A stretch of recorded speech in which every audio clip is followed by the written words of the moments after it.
प्यारे बच्चों, कैसे हैं आप सब? उम्मीद है आप सब अच्छे होंगे। हम अभी तक हड़प्पा सिविलाइजेशन के बारे में काफ़ी कुछ इम्पॉर्टेंट चीज़ें डिस्कस कर चुके हैं, जैसे कि मोहनजोदाड़ो शहर के बारे में बताया, थोड़ा सा इंडस वैली सिविलाइजेशन के बारे में बताया।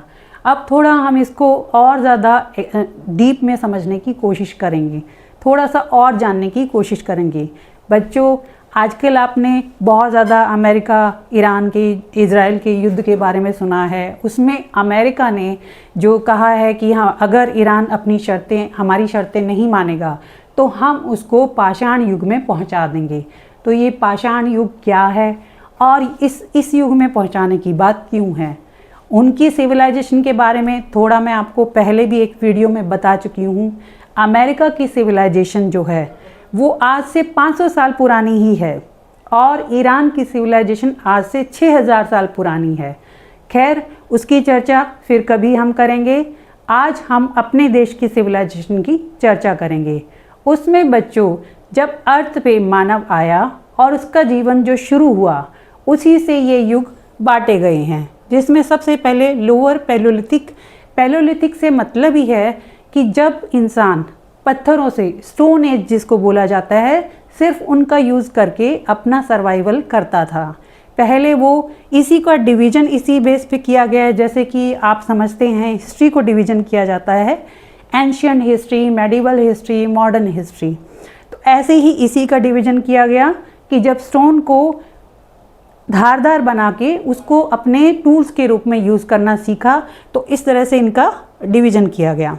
हम पहुंचते हैं 6000 BC में, जबकि इंसान ने कॉपर का यूज़ करना शुरू कर दिया था। हमारे देश की सिविलाइजेशन भी इसी टाइम की है, 6000 साल पहले की। आज से 6000 साल पहले या 6000 BCE में ये कह सकते हैं हमारे देश में ये सिविलाइजेशन शुरू हुई। इसको भी 3 पार्ट में डिवाइड किया गया है बच्चों। 3 पार्ट से मतलब आप अपनी एज से भी देख सकते हैं, इंसान के रूप में। जैसे पहले एक इंसान, एक बच्चा होता है तो उसकी ज़्यादा प्रोग्रेस नहीं होती, उसके बॉडी के पार्ट धीरे धीरे ग्रो कर रहे होते हैं। और उसके बाद जब वो यंग होता है, तो आपकी एज का है, तो वो काफ़ी कुछ डेवलप हो चुका होता है फिज़िकली और मेंटली। धीरे धीरे वो ओल्ड होता है तो उसके बाद उसके ऑर्गन्स जो हैं वर्क करना कम कर देते हैं और धीरे धीरे उसकी मृत्यु हो जाती है। तो सेम ऐसे ही आप इस तरह से याद कर सकते हैं। जो हमारी सिविलाइजेशन है, इंडस वैली सिविलाइजेशन, वो जो है 6000 BCE में शुरू हुई और इसका जो मैच्योर पीरियड है, जिसको कि हम हड़प्पन सिविलाइजेशन में डीप में पढ़ते हैं, वो इसका 2600 BCE से स्टार्ट होता है। हम उसी के बारे में आज चर्चा करेंगे। तो बच्चों, इस सिविलाइजेशन को हड़प्पा सिविलाइजेशन भी बोला जाता है। अब हड़प्पा सिविलाइजेशन क्यों बोला जाता है? बच्चों, हमारे देश में ब्रिटिशर्स जब रूल कर रहे थे, तब 1861 में आर्कियोलॉजिकल सर्वे ऑफ इंडिया की स्थापना की गई और उसके पहले गवर्नर जनरल जो हैं अलेक्जेंडर कनिंघम बने, जिनको कि भारतीय इतिहास का पिता भी कहा जाता है, जिन्होंने भारतीय इतिहास के बारे में बहुत कुछ खोजा और लोगों को एनकरेज किया। अब उनके अंडर बहुत सारे लोगों ने उस टाइम पे खुदाई का काम किया। ठीक है, उसके बाद धीरे धीरे इंडिया की सिविलाइजेशन को जानने के लिए क्यूरियोसिटी बढ़ी और 1924 में जाके ये डिक्लेयर किया गया जॉन मार्शल के द्वारा कि भारत की जो सभ्यता है वो कितनी पुरानी है। आज से 4500 साल पहले इंडिया में एक बहुत बड़ी सिविलाइजेशन थी। अब वो सिविलाइजेशन क्या थी, उसके बारे में कैसे हमें पता चला और उसको हम सिविलाइजेशन क्यों बोलते हैं? क्योंकि आपने 6th में एक चैप्टर पढ़ा होगा, व्हाट इज़ सिविलाइजेशन। उसमें अच्छी तरह एक्सप्लेन किया गया है कि सिविलाइजेशन क्या होती है। सिविलाइजेशन से मतलब ऐसी जगह जहाँ लोग प्लांट सिटी में रहते हैं, जहाँ लोग अपनी सर्वाइवल के लिए सिर्फ गांव की उस जीवन पे नहीं, उसमें आर्ट है, कल्चर है, लिटरेचर है, उसमें ट्रेड है, सब चीज़ें, हर तरह की सर्विसेज प्रोवाइड की जाती हैं, प्लांट सिटी बनाए जाते हैं। तो सिविलाइजेशन में बहुत सारी चीज़ें इंक्लूड होती हैं। ठीक है, अब हम यहाँ डिस्कस करते हैं अपनी इंडस वैली सिविलाइजेशन के बारे में। तो बच्चों पहले तो इसका नाम ही आपको क्लियर होना चाहिए। मैं मैच्योर पीरियड की बात कर रही हूँ, जो हमारा 2600 BC से 1900 BC तक रहा। ठीक है, ये मैच्योर हड़प्पन पीरियड था। इसमें सबसे पहले जो है हड़प्पा शहर, जो कि प्रेजेंट में पाकिस्तान में है, उस शहर की खुदाई की गई और उसके बारे में काफ़ी कुछ जानकारी मिली। तो इससे पता चला कि हमारी एक बहुत पुरानी सिविलाइजेशन थी जिसमें हड़प्पा एक बहुत बड़ा शहर था। इसके बाद फिर मोहनजोदारो की खुदाई की गई और जब धीरे धीरे इन बड़े शहरों के बारे में पता चला, उसी के बाद जो है ये इंडस वैली सिविलाइजेशन को डिक्लेयर किया गया। अब इसको हड़प्पा क्यों कहा जाता है? क्योंकि सबसे पहले हड़प्पा शहर की खुदाई की गई, इसीलिए इसको हड़प्पा सिविलाइजेशन भी बोला जाता है।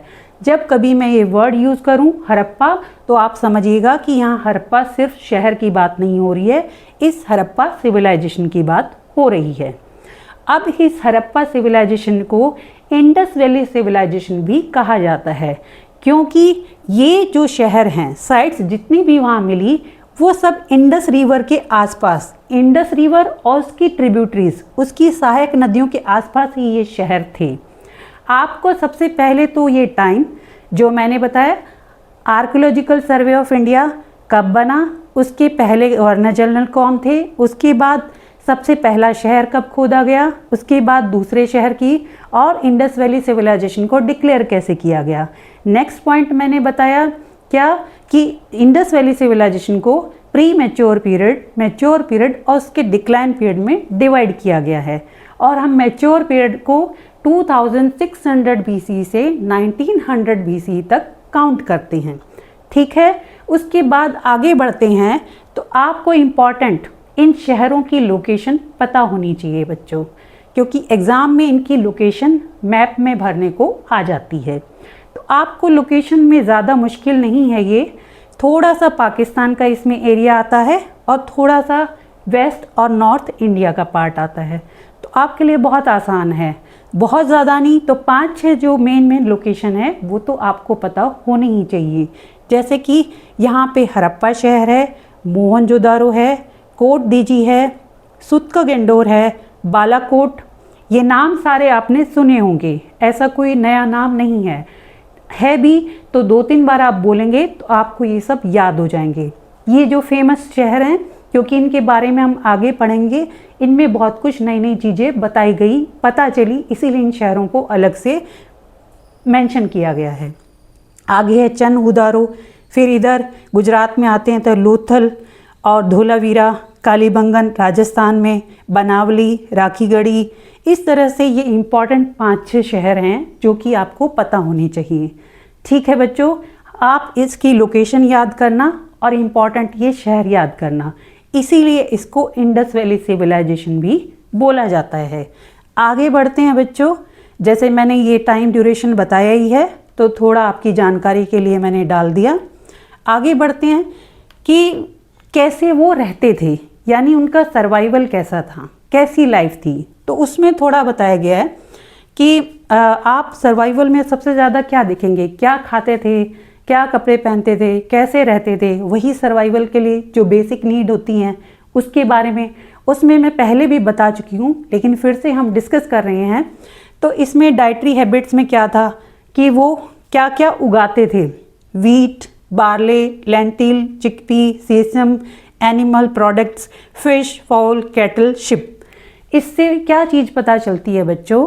2, पहला वो वेजिटेरियन भी थे, यानी उन्हें फसलें अच्छी बढ़िया फसलें उगाते थे। कौन सी थी वो आपको थोड़ा सा याद करनी पड़ेंगी। वीट है, बार्ले है, लेंटिल है, मतलब प्रोटीन डाइट है और अच्छी एनर्जी वाली बढ़िया फसलें उनको उगानी आती थी। न्यूट्रिशन फूड उगाना आता था, यानी एग्रीकल्चर बहुत अच्छा था। आगे है इसमें जैसे दे रखा है फिश, कैटल, शिप। तो यहाँ पे एनिमल्स में बच्चों कुछ एनिमल वो जो अपने कंज्यूम करने के लिए यूज़ करते थे और कुछ एनिमल वो अपने पालतू जानवर की तरह अपने ज़रूरत के लिए यूज़ करते थे। इस तरह से वो नॉनवेज भी खाते थे, ये क्लियर होता है। आगे बढ़ते हैं, एग्रीकल्चर टेक्नोलॉजी, अब इतना ज़्यादा ये चीज़ें उगाते थे तो उसके लिए उनको कुछ टेक्नोलॉजी भी चाहिएगी, क्योंकि हमने जब मैप में देखा था तो इतने बड़े एरिया में ये इतने सारे शहर हैं और वहाँ इतने सारे लोग रहते हैं, तो उन सब की नीड, खाने की नीड पूरी करने के लिए ही एग्रीकल्चर में प्रोडक्शन होना बहुत ज़रूरी था। जैसे कि आपने इंडिया में सुना है 1960 में जब 64-65 के बाद शास्त्री जी ने नारा दिया था जय जवान जय किसान, तो किसानों से ही ये उम्मीद थी कि वो अच्छा प्रोडक्शन करें। उसी के बाद भारत में जो है कृषि के क्षेत्र में क्रांति आई। तो आप इससे जोड़ करके कर सकते हैं कि हमारे यहाँ पर पहले से ही कृषि की टेक्नोलॉजी लोगों को, किसानों को अच्छी तरह पता थी। इसमें बच्चों देखते हैं use of the bull, oxen for ploughing, evidence by the terracotta models. अब बच्चों जो इन जगह जगह साइट्स पे खुदाई की गई तो टेराकोटा या एक मॉडल, अब जैसे भी कोई चीज़ आज की दुनिया में यूज़ होती है, जैसे हेलीकॉप्टर है, जैसे गाड़ियाँ हैं, सब चीज़ें जो हैं बनती हैं तो उन्हीं से रिलेटेड बच्चों के लिए खिलौने बनते हैं। वो कैसे बने? क्योंकि वैसे प्रोडक्ट बनते थे तभी उनका खिलौना बना। वही यहाँ रीज़न देखा गया है कि ऐसे जो ऑक्सन के जो प्लोइंग ऑक्सन और इस तरह के टेराकोटा के मॉडल मिले, टेराकोटा के जो खिलौने हैं इस तरह के बैलगाड़ी वाले, ये खिलौने देख के आइडिया हुआ, जो आर्कियोलॉजिस्ट हैं उनको अंदाज़ा हुआ कि शायद उस समय पे किसानों को बैल का यूज़ करना आता था और बैलगाड़ी भी यूज़ करते थे, और खेतों की जो है खेतों में फसल उगाने के लिए उनमें बैल का और क्या कहते हैं प्लोइंग फील्ड खेती के लिए यूज़ करते थे। आगे बताया गया है plot fields found at Kalibangan. अब जो खेत जो थे उसमें बड़ा अच्छा बताया गया बच्चों।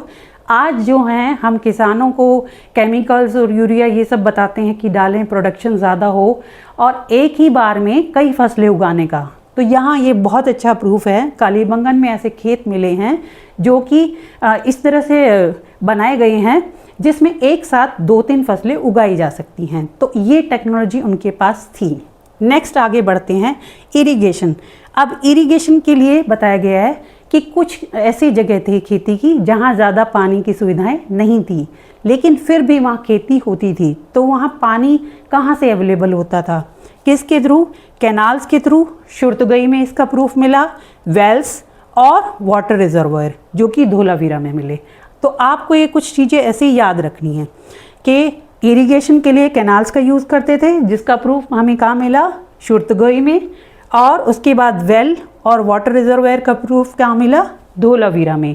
तो वहाँ पे इरिगेशन की फैसिलिटीज़ अच्छी थी, टेक्नोलॉजी अच्छी थी, बुल का प्रयोग करते थे, इस तरह से अच्छा खासा प्रोडक्शन करते थे और अलग अलग तरह के अनाजों को जो है प्रोड्यूस करते थे। आगे बढ़ते हैं। नेक्स्ट हमारा है अर्बन प्लानिंग, मोहनजोदारो। अब मोहनजोदारो के शहर से ही, इस पे मैंने बताया भी है आपको, लेकिन फिर भी हम डिस्कस कर रहे हैं मोहनजोदारो शहर के बारे में, जो पूरा प्लांट सिटी था। तो आप ये बेटा ये चीज़ ज़रूर बताई गई है, लेकिन साथ में याद रखो कि ऐसे शहर सिर्फ मोहनजोदारो में नहीं मिले, ऐसे शहर सब जगह मिले। ऐसे प्लांट शहर मोहनजोदारो में भी थे, हड़प्पा में भी थे, धोलावीरा में भी थे, लोथल में भी थे, कहीं बड़े थे कहीं छोटे थे, लेकिन प्लांट सिटी सब जगह मिले। एक ही सिटी को इसलिए बताया गया है कि एक ही सिटी से आप उसका पूरा सिस्टम समझ सकते हैं। अर्बन प्लानिंग से मतलब क्या है? बहुत प्लान तरीके से शहर बनाए जाते थे, जिसमें कि शहर जो है 2 पार्ट में डिवाइड होता था, अपर टाउन, लोअर टाउन। अपर टाउन बच्चों जिसको कि सिटाडेल बोलते थे, और लोअर टाउन जो कि बड़ा होता था। अपर टाउन साइज़ में छोटा होता था और लोअर टाउन साइज़ में बड़ा, मतलब ज़्यादा पॉपुलेशन जो है लोअर टाउन में ही रहती थी। और अपर टाउन जो था उसको भी 4 दीवारी उसकी की जाती थी, और लोअर टाउन जो है उसकी भी 4 दीवारी की जाती थी। पहले तो ये चीज़।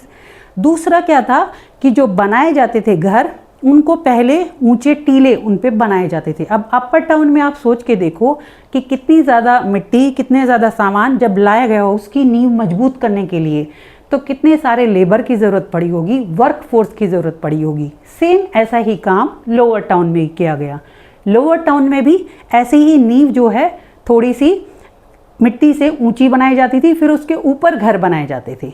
तो प्रॉपर टेक्नोलॉजी यूज़ होती थी।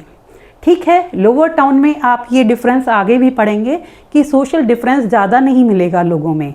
अगर हम ये सुने कि जैसे आज के टाइम में है, बड़े शहरों में, मेट्रो सिटीज़ में सब सुविधाएं हैं, गाँव में जाएं तो वो चीज़ें नहीं हैं, लेकिन यहाँ ऐसा नहीं था। अपर टाउन में जो चीज़ें थी वैसे ही प्लांट सिटी लोअर टाउन में भी मिले। लोअर टाउन का जैसे यहाँ बताया गया है, the citadel smaller but higher, walled and physically separated, used for the special public purpose, the great bath, the warehouse. मैंने इसके बारे में पहले भी बताया है कि यहाँ पे स्पेशल कुछ अलग चीज़ें मिली हैं, जैसे कि मोहनजोदारो में मिला ग्रेट बाथ, जिसके बारे में माना गया, आर्कियोलॉजिस्ट ने ये माना कि शायद ये रिचुअल पर्पस के लिए यूज़ होता होगा, जैसे कि कुंभ का स्नान होता है, कुछ इस तरह से ऐसा होता होगा। और वेयर हाउसेस थे वहाँ पर, क्योंकि इतना अनाज जो है उगाया जाता था। अब फ्यूचर में कभी भी बाढ़, सूखा, अकाल कुछ आता है तो लोगों को अनाज की कमी ना हो, उसके लिए गोदाम यहाँ पर मिले हैं। आगे बढ़ते हैं। The lower town larger residential buildings, मैंने अभी बताया था कि वो बड़े हैं और रेजिडेंशियल हैं, रहने की ज़्यादा हैं। Drainage system, plant streets and drain laid out in the grid pattern intersecting at right angles. अब यहाँ पे इम्पॉर्टेंट क्या है कि ड्रेनेज सिस्टम बहुत अच्छा था। बच्चों, शहर को बड़े प्लान तरीके से बनाया जाता था। पहले पूरे ग्रिड सिस्टम से सड़कें, नालियाँ सब प्लान वे से बनाई जाती थी और उसके बाद घर बनाए जाते थे। ऐसे नहीं है जैसे हम आज के टाइम में कहीं भी ज़मीन खरीदी वहीं घर बना लिया, यहाँ घर बना लिया, यहाँ घर बना लिया, नहीं। प्रॉपर तरीके से नालियाँ और सड़कें ग्रिड पैटर्न में एक दूसरे से ऐसे 90 डिग्री के एंगल पे मिलती थी और उनका आपस में मतलब ट्रांसपोर्ट का तरीका भी अच्छा था। और ड्रेनेज सिस्टम से ये था कि वाटर जो है कहीं भी रुके ना, और नालियाँ इस तरह से बनाई गई थी कि जो पानी है वो मेन हॉल तक पहुँचे और साफ़ सफाई बनी रहे। इसका मतलब इंडस वैली सिविलाइजेशन के लोग साफ़ सफाई को बहुत पसंद करते थे। आगे है domestic architecture, courtyard centred house, privacy, no windows at ground level and attached bathroom. अब यहाँ पे आप इसका एक स्ट्रक्चर दिया गया है बुक में, उसको देख के आप समझ सकते हैं कि जो सबसे इम्पॉर्टेंट चीज़ मैंने शहर की बताई क्या था कि ये ड्रेनेज सिस्टम अच्छा था। दूसरा, घरों को देखे तो इंडस वैली सिविलाइजेशन में लोग प्राइवेसी को बहुत पसंद करते थे, इसीलिए घर में एक बाहर कोर्टयार्ड बीच में होता था जिसके चारों तरफ कमरे होते थे। लेकिन जो मेन गेट है, मेन गेट इस तरह से लोकेशन पे बनाया जाता था कि वहाँ मेन गेट को खोले तो कोई भी व्यक्ति, बाहर का कोई आउटसाइडर अंदर कोर्टयार्ड में क्या हो रहा है, कमरों में क्या हो रहा है, कुछ नहीं देख सकता था। ये प्राइवेसी वो रखते थे। प्राइवेसी का एक और जो उन्होंने जांच पड़ताल की जिससे पता लगाया गया, सभी कमरों में कहीं भी बाहर की साइड विंडो नहीं थी कि बाहर से कोई खिड़की से देख रहा है, वो सब चीज़ें नहीं थी। गेट से भी नहीं थी और कमरों से भी बाहर की तरफ कोई खिड़की नहीं थी। एक और चीज़ क्या है, इसमें स्टेयर्स भी मिली हैं, कुछ जगह कुछ घरों में स्टेयर्स भी मिली हैं। इसका मतलब या तो 2 मंजिल घर या फिर छत पे जाने के लिए स्टेयर्स रही होंगी। तीसरी चीज़ घरों में क्या है, कुएं मिले हैं, और कुएं इस तरह से बाहर की साइड, घर के बाहर की तरफ वाले कमरे में मिले हैं ताकि राहगीर आते जाते लोग वहाँ से पानी पी सकें। ठीक है, आगे बढ़ते हैं। आगे है सोशल और इकोनॉमिक डिफरेंस। वो तो अर्निंग का हमने देखा ही था। अब यहाँ पे इनमें डिफरेंस क्या है, जो मैं थोड़ा सा अभी जब मोहनजोदाड़ो का बता रही थी तो वहाँ पता लगाया, आगे इसमें और ज़्यादा क्लियर होगा।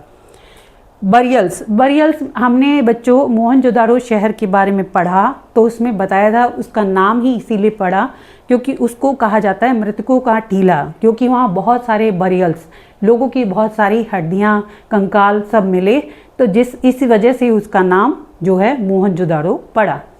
अब बरियल से हमें क्या मिला, आप सोच के देखिए, जो आर्कियोलॉजिस्ट हैं किस किस तरह से उन्हें चीज़ें मिली, क्योंकि उस समय की जो सील्स मिली हैं, सील्स मतलब क्या होता है, मोहर, जैसे किसी चीज़ की एक स्टैंप लगा देना, ऐसी जो सील्स मिली उसमें बच्चों 2 चीज़ें हैं। एक तो किसी भी एनिमल की या किसी की पिक्चर बनाई गई है, दूसरा उसमें कुछ रिटर्न में लिखा गया है, लेकिन वो अनडिसाइफर्ड है, आज तक उसको पढ़ नहीं पाए हैं। इसीलिए आर्कियोलॉजिस्ट जो हैं, जो प्रोडक्ट मिले, जो चीज़ें मिली, उन्हीं से ही अंदाज़ा लगा पाए हैं कि ये सिविलाइजेशन कैसी थी। इसी वजह से चैप्टर का नाम ही क्या पड़ा है, ब्रिक्स, बीड्स एंड स्टोन्स। मतलब ब्रिक्स से, बीड से और स्टोन से जो जानकारी मिली उसके बेस पे ही इंडस वैली सिविलाइजेशन के बारे में हम समझ पाए हैं, जान पाए हैं। अब पढ़ते हैं social and economic differences. Burials, did they bury jewellery?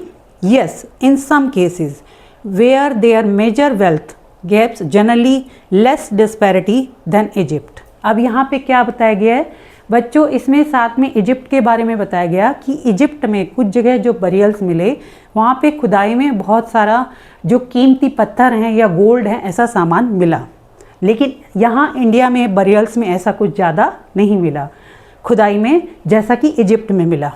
Looking for luxuries, utilitarian objects of daily uses, colours, pottery and luxuries, rare objects made from costly non local material, faience, pots. अब यहाँ पे दो चीज़ें बताएगी क्या कि दो तरह के प्रोडक्ट, दो तरह से ऑब्जेक्ट जो मिले, उसमें पहला था यूटिलिटेरियन जो डेली यूज़ के उनके होते थे, और दूसरा लग्जरी वाले। यूटिलिटेरियन में बताया गया जैसे पॉटरी और मिट्टी के बने बर्तन ये सब मिले, और दूसरा जो लग्जरीज़ में बताया गया ऐसी चीज़ें होती हैं बच्चों लग्जरी, आज भी आप जानते हो लग्जरी आइटम का यही होता है, एक तो वो रेयर होता है, कम मिलता है, और दूसरा वो महंगा होता है। ठीक है, तो ऐसा कोई प्रोडक्ट या ऐसी कोई चीज़ जो इंडस वैली में नहीं मिलती थी या रेयर कहीं कहीं वो मिनरल मिलता था, उससे बने हुए प्रोडक्ट को ही लग्जरी ऑब्जेक्ट कहा गया है। जैसे कि फेयंस का पॉट्स, ठीक है, इसमें देखो जैसे ये एग्जाम्पल दिए गए, मिरर ये वहाँ मिला, एक बरियल में दबा हुआ उनके साथ मिला। दूसरा ये फेयंस का पॉट, इसको दिखाया गया है कि ये कुछ लग्जरी आइटम भी मिले हैं, इसका मतलब अच्छी लग्जरी वाली चीज़ें भी उनके पास होती थी। Craft production and trade, specialised centres, Chanhudaro, bead making, shell cutting, seal making. यहाँ इम्पॉर्टेंट क्या है बच्चों समझने का, जैसे कि मैंने फेयंस का बताया तो उसमें भी जो हैं आर्कियोलॉजिस्ट थोड़ा कंफ्यूज हुए हैं, क्योंकि जैसे यहाँ पे बताया गया है कि ये लग्जरी आइटम में आता था, तो लग्जरी आइटम ये किस तरह से बना ये समझिए, क्योंकि इस फेयंस से बने हुए कुछ छोटे छोटे ऐसे ज़रूरत के सामान यूटिलिटेरियन में भी मिले, यानी ज़रूरत की चीज़ों में भी मिले, तो ये लगा कि ये तो आम आदमी भी यूज़ करता है, तो ये महंगा उस वजह से नहीं बना, ये महंगा बना अपने डिज़ाइन की वजह से।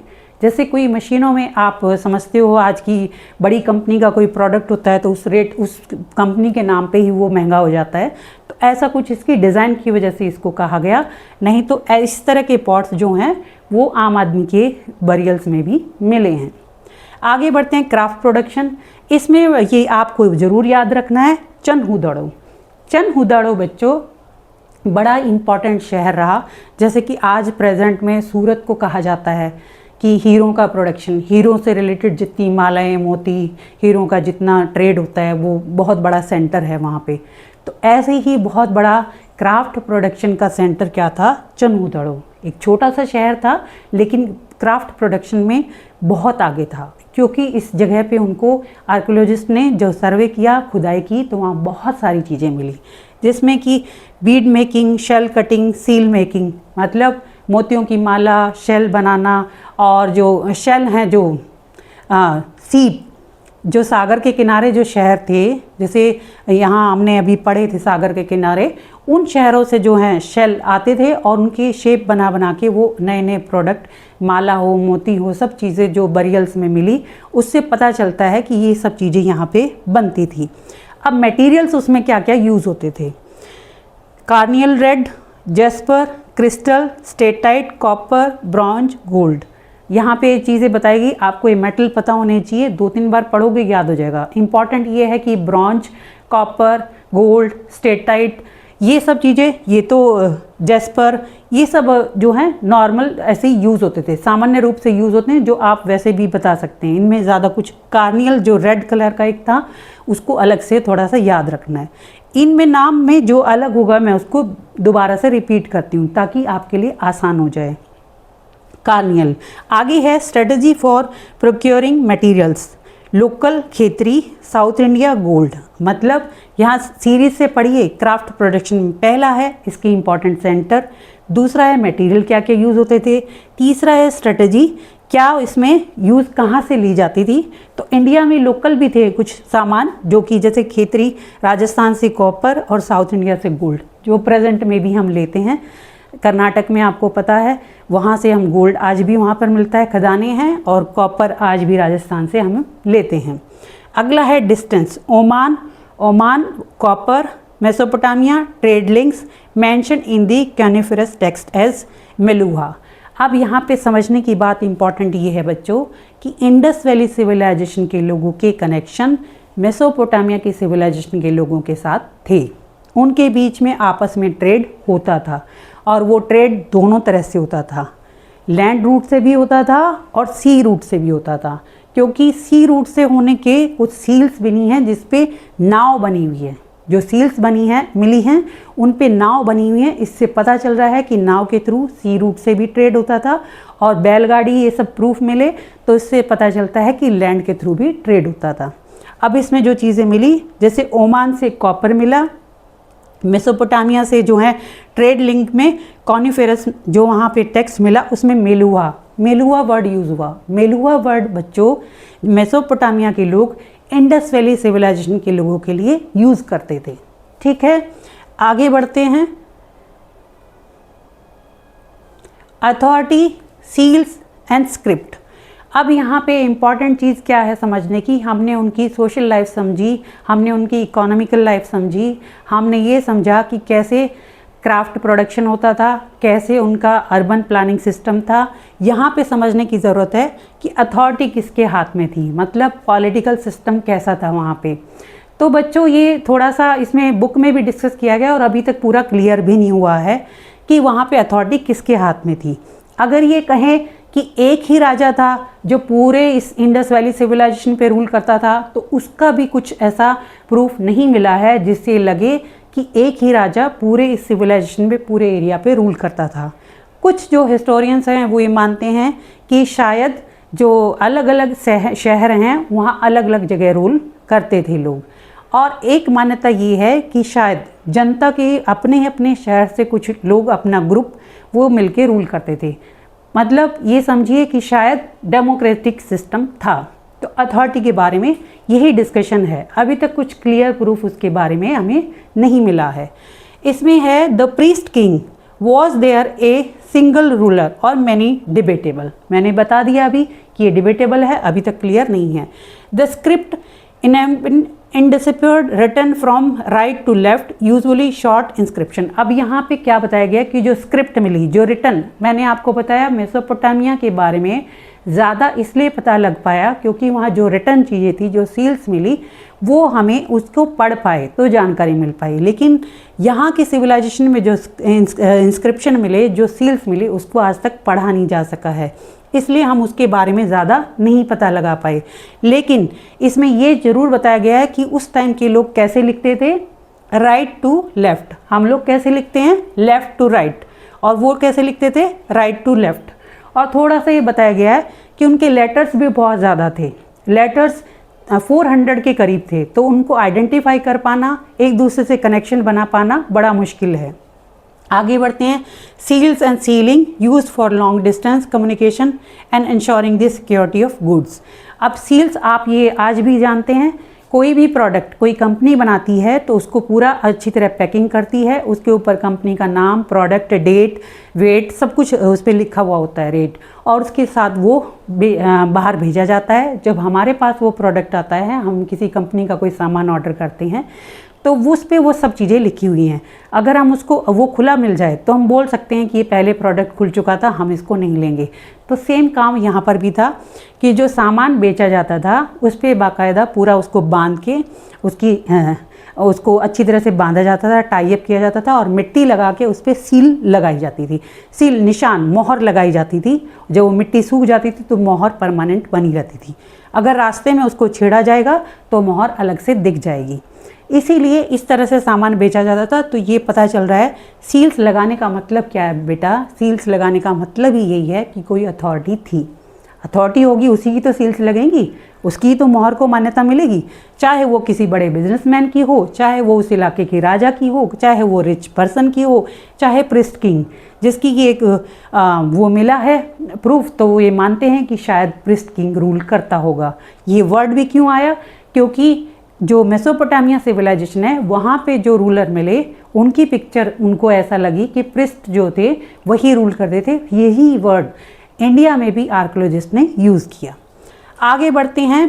Weights, precise system of weights made of charts usually cubical. अब यहाँ पे बहुत इंपॉर्टेंट है बच्चों, इसीलिए सिविलाइजेशन कहा गया है। आप सोच के देखो, जहाँ पे जो है रूलर भी ऐसे हैं, जहाँ पे सील्स और सीलिंग का सिस्टम है, प्रोडक्शन का और अच्छी तरह पैकिंग का और भेजने का, और उसके साथ साथ वेट का। ऐसे ही नहीं है कि कुछ भी नाप तोल के ऐसे दे दिया, प्रॉपर नाप तोल के बाट के सामान थे। जो कम वेट का था, जैसे कि ज्वेलरी है या छोटे गोल्ड है, ये सब चीज़ें हल्के आइटम, उनको नापने के लिए अलग सिस्टम, अलग जो है नाप तोल के बाट थे, और जो भारी सामान बड़ा है उसके लिए अलग तरह के होते थे। ठीक है, ये उस टाइम के मिली जो सील्स हैं उन पे बनी हुई पिक्चर हैं, जिससे कुछ आज तक आइडिया नहीं लगा पाए हैं कि इस वर्ड का क्या मीनिंग है। थोड़ा थोड़ा कहीं मैच करते हैं, लेकिन इतने सारे मैंने बताया 400 के करीब साइंस मिले, तो उसको पहचान पाना बड़ा मुश्किल है। आगे बढ़ते हैं। अब देखो, हमने सिविलाइजेशन को अच्छी तरह पढ़ा समझा, लेकिन मैंने जैसे बताया 1900 BC के बाद धीरे धीरे ये सिविलाइजेशन जो है कमज़ोर होने लगी, मतलब इसके प्रूफ मिलने बंद हो गए, इसका जो प्रोडक्शन का सामान है वो मिलना बंद हो गया, तो ये सिविलाइजेशन एंड हो गई। अब इसके बारे में थोड़ा सा मैं आप लोगों को बताऊंगी बच्चों कि ये कैसे ख़त्म हुई, वो तो डिस्कशन की बात है ही, लेकिन खुदाई के समय जो चीज़ें मिली आप उससे अंदाज़ा लगाइए क्या था उस टाइम पे। जो आर्कियोलॉजिस्ट थे जो खुदाई करते थे, तो ज़मीन का ये हिस्सा है बच्चों, अगर उसके थोड़े से नीचे हिस्से पे खुदाई करते हैं तो वहाँ जो प्रूफ मिला उससे ये लगा सकते हैं कि ये जैसे ये 2000 साल पहले है, फिर उससे और गहराई पे जाएंगे तो ये 4000 साल पहले वाला है, उससे और गहराई पे जाएंगे तो ये 6000 साल पहले वाला है। ऐसा क्यों? क्योंकि भाई जितना पुराना होगा वो नीचे ही दबा होगा। ऐसा तो नहीं है कि वो जो ज़्यादा नीचे दबा है वो नया है और ज़्यादा ऊपर है वो पुराना है, ऐसा तो नहीं है। लेकिन ब्रिटिशर्स के टाइम पे जब इंडिया में खुदाई हो रही थी तो कुछ जगह जो है आर्कियोलॉजिस्ट ने सर्वे करने में इन चीज़ों का ध्यान नहीं रखा। उन्होंने कुछ आर्कियोलॉजिस्ट ने जो खुदाई की वो एक, दूसरी और तीसरी लेयर पे जो सामान मिला उन सबको एक ही एज में डाल दिया कि इसी टाइम ड्यूरेशन की ये प्रोडक्ट हैं, ये ऑब्जेक्ट मिले हैं, और कुछ ने उस बात पे बहुत ध्यान दिया। और आज़ादी के बाद तो इस पे बहुत अच्छी तरह से जानकारी पता की गई, बहुत ज़्यादा ध्यान से खुदाई की गई। और क्योंकि एक रीज़न ये भी था कि आज़ादी के बाद जो बड़े शहर थे जैसे कि हड़प्पा और मोहनजोदड़ो वो तो पाकिस्तान में चले गए थे, तो इंडिया में हमें बड़े शहरों में खुदाई करनी ही थी, इंडस वैली सिविलाइजेशन का पता लगाना ही था। तो बहुत अच्छी तरह से जो लेयर वाली समस्या आई उसको भी दूर किया और टाइम ड्यूरेशन का पता करके प्रॉपर ये पता लगाया गया कि ये किस टाइम ड्यूरेशन की क्या क्या चीज़ें हैं। क्योंकि अगले चैप्टर में जब हम पढ़ेंगे तो आप देखना कि वो चीज़ें जो कनिंघम को कंफ्यूज कर रही थी वो आगे अगले टाइम ड्यूरेशन में है। कनिंघम का कंफ्यूजन क्या था जो यहाँ इसमें बताया भी गया है, जो मैंने चैप्टर के शुरू में ही बोला था। जो अलेक्जेंडर कनिंघम है उनको जो है कुछ लोगों ने खुदाई के बाद इस टाइम की इंडस वैली सिविलाइजेशन की कुछ सील्स ला के दी, और वो सील्स उन्होंने देखी तो उस सील्स से कनेक्शन उन्होंने किस चीज़ का लगाया, बुद्धिस्ट टेक्स्ट का। जो बुद्धिस्ट टेक्स्ट उनको मिले उन्होंने ये लगाया कि ये उस टाइम ड्यूरेशन की सील्स हैं। अब बुद्धिस्ट टेक्स्ट जो हैं वो हमें बहुत बाद में जाके मिले हैं, वो हम नेक्स्ट चैप्टर में पढ़ेंगे। अब कनिंघम जो है कंफ्यूज था कि ये जो हैं क्योंकि पुरानी है, ये इंडस वैली सिविलाइजेशन की हैं, और वो जो कनिंघम जो है वो बुद्धिस्ट टेक्स्ट को ले रहा है जो कि 400 BC से 400 CE तक का टाइम ड्यूरेशन है, यानी लगभग 2000 साल का डिफरेंस है। लेकिन वो उन सील्स को, उन चीज़ों को वो उनसे जोड़ रहा था जिससे कोई जोड़ के कोई कॉम्बिनेशन या कोई आंसर, कोई कंक्लूजन नहीं निकला, इसीलिए इसको कनिंघम का कन्फ्यूज़न कहा जाता है। इंडस वैली सिविलाइजेशन कैसे ख़त्म हुई तो इसके बारे में अंदाज़ा ही लगाया जाता है, कंफर्म अब तक कुछ नहीं कहा गया है कि ये ख़त्म कैसे हुई थी।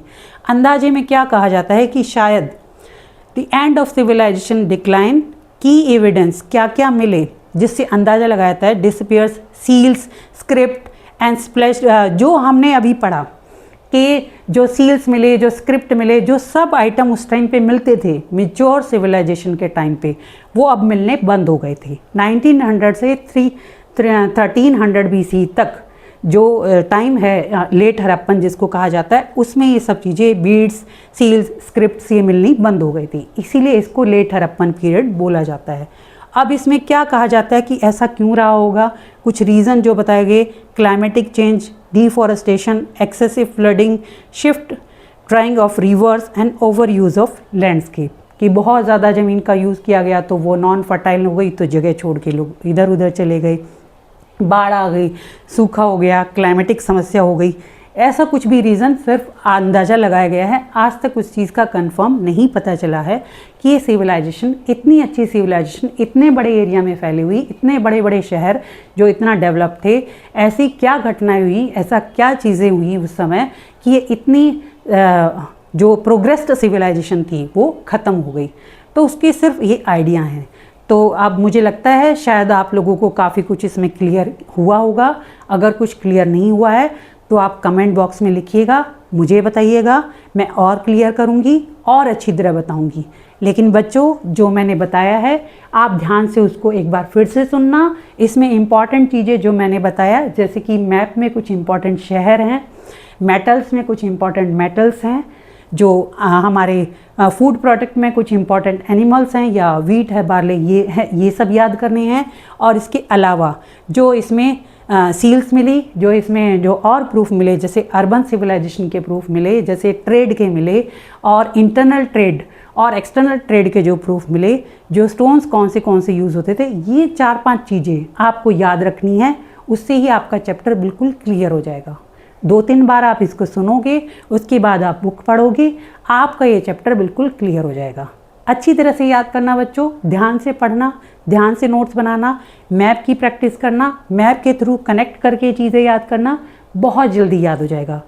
वीडियो पसंद आई है तो लाइक कीजिएगा, सब्सक्राइब कीजिएगा और कमेंट बॉक्स में मुझे बताइएगा कि आगे इस बारे में या इससे आगे नेक्स्ट चैप्टर में मैं और क्या चीज़ें आपके लिए लेके आऊँ।